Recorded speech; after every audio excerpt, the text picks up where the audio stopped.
Bon, on va terminer par nos problèmes franco-français de budget et de fiscalité.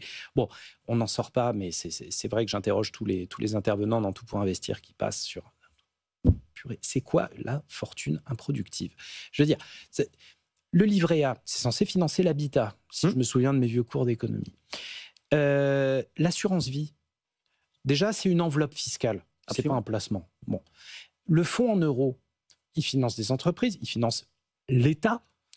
Qu'est-ce qu'il y a de plus productif que ça? Moi, je continue à... Je veux bien... Le truc, c'est pas se faire l'avocat du diable, c'est essayer de comprendre ce qu'on nous explique. Une fortune improductive, c'est s'accaparer un bien et en retirer les dividendes sans prendre aucun risque, etc. Mais ça n'existe pas en vrai.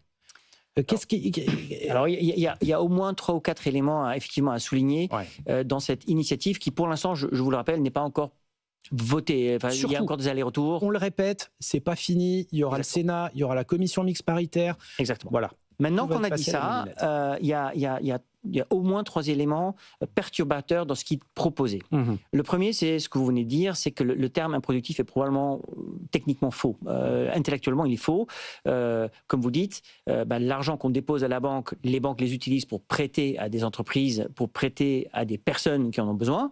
Bon, on ne peut pas qualifier ça d'improductif. L'argent qui se retrouve sur un fonds euro, certes, il a capital garanti pour l'investisseur, et ça, c'est un avantage du fonds euro, mais l'assureur, lui, le déploie notamment pour financer l'État français, typiquement à hauteur de 30-40% de ce qu'il y a dans un fonds euro, mais aussi pour acheter de la dette obligataire d'entreprise, voire même pour investir en toute petite partie dans des projets de venture capital. Donc, on ne peut pas dire non plus que cette épargne-là soit improductive. Donc, il y a un problème de terminologie. Ça, c'est un premier point. Okay. Le deuxième, c'est que c'est un grand changement fiscal et que s'il y a un truc qui fait tiquer la plupart des investisseurs, notamment les plus fortunés, c'est les changements de cadres fiscaux.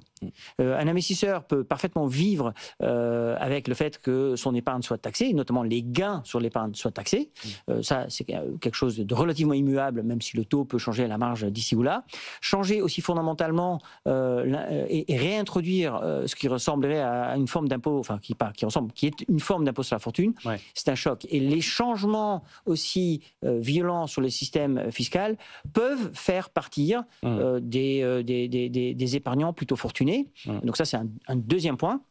Et puis le troisième, c'est attention à là où on met la pression, parce que nous commençons déjà à avoir des clients qui nous appellent en disant l'année prochaine, aidez-moi pour sortir du fonds euro.